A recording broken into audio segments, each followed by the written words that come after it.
Okay, let's start with climbing up and down, or down and up, some tree trunks.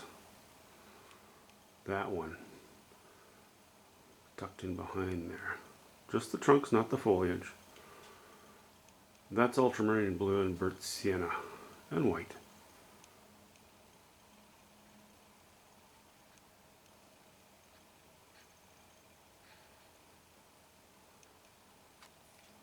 Don't worry, I'll back out in a minute.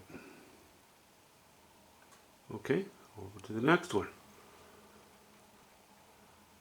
That's ultramarine blue and burnt sienna and white. Different ratios, obviously.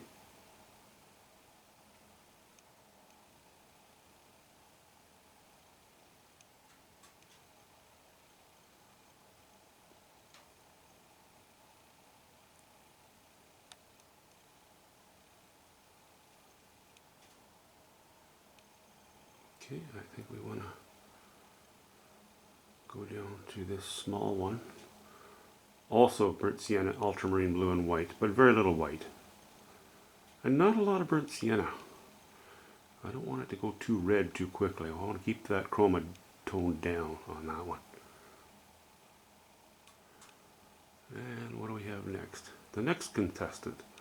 This one is raw umber and white. And I think that's it. Yeah, that's it in this trunk. I wanted the top portion of the tree to catch a little more light than the bottom, because I wanted it to disappear a little bit into the background, not just to sort of jump out at you.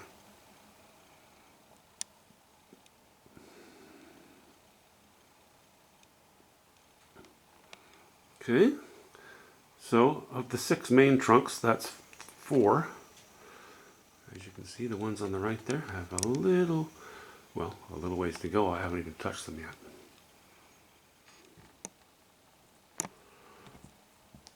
But, you know, when I back out, you can see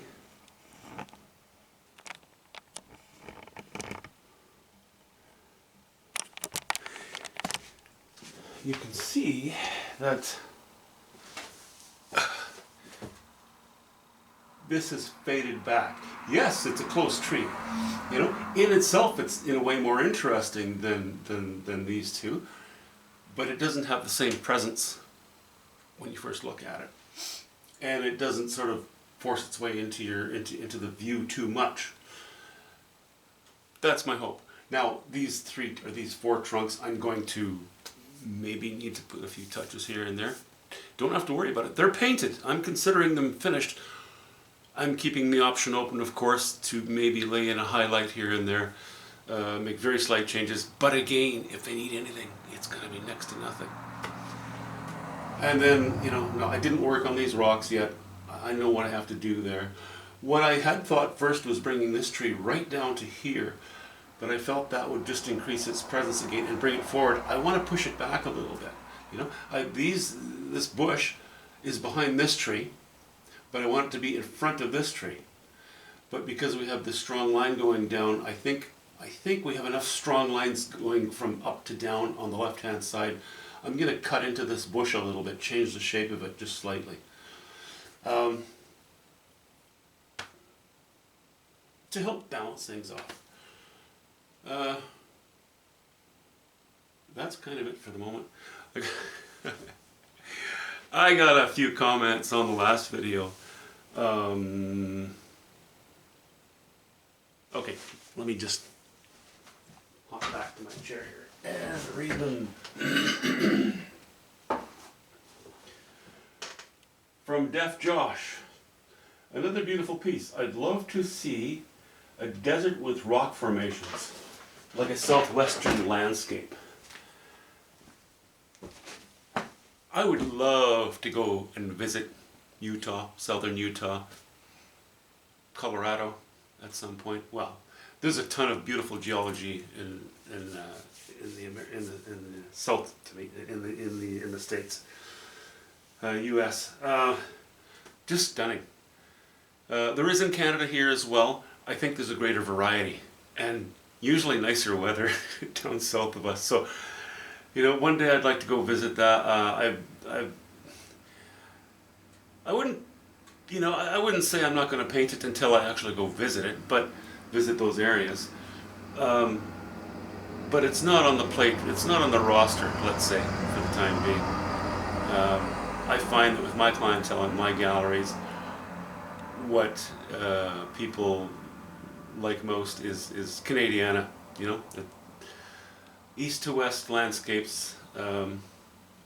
And again, I rely on it for a living. So although I can paint whatever I want, I am also very much in love with Canadian landscape. So seeing as that works for everybody, that's for the time being what I'm going to stick to. Oh yeah, one more. I talked about the idea of forest fires yesterday and why I stay away from that as subject matter as well. Bob Goodnow. I hope I'm pronouncing that right. Awesome work, Phil. Looking forward to the next painting with a rowboat in it. Now, I'm not sure if you mean, am I going to do another painting with a rowboat in it? Because I have probably done, I don't know, over the years, 25 paintings with rowboats. They're usually, they're always all smaller paintings, from 8 by 10 inch to probably the biggest is only 12 by 16 inch. I love that subject matter. And at some point, nothing in the foreseeable future, because I already have, as I say, my plate full with other things that I have to commitments that I have to fulfill. But yeah, at some point I'm definitely going to, put it this way, likely going to paint some small boats again. I love the character of small rowboats. I love wooden boats. I love old wooden boats. Something a little interesting. So, if the sky doesn't fall and the creeks don't rise, who knows? Mind you, if the creeks rise, we might see more of them around here. Blah, blah, blah. So for the time being, yeah, I'm going to leave that. I love hearing your thoughts, you guys. Great comments, always fantastic.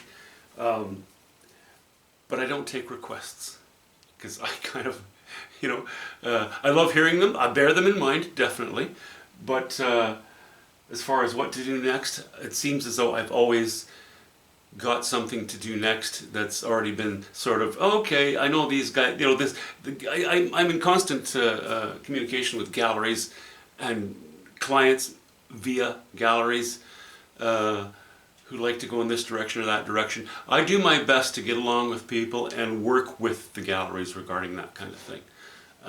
Every now and then I'll just I kind of do what I want anyway. Thankfully, what I want to do is what jives with what the galleries would like. Funny how that works, eh? But then what would be the point in forming a relationship with a gallery who completely disagrees with what you do? Silly. So it's not just a coincidence. Anyway, that's it for the moment. I'm probably just, I don't know, maybe I'll go to these rocks. My head's all over the place all the time. So I might do this area, or I might just get back to doing the remaining 2 large trunks here. It's fun. I've been enjoying them. I always kind of like it. I like forming trunks. I like painting. Who am I kidding? It's Friday. Have a fantastic weekend. We'll see you soon.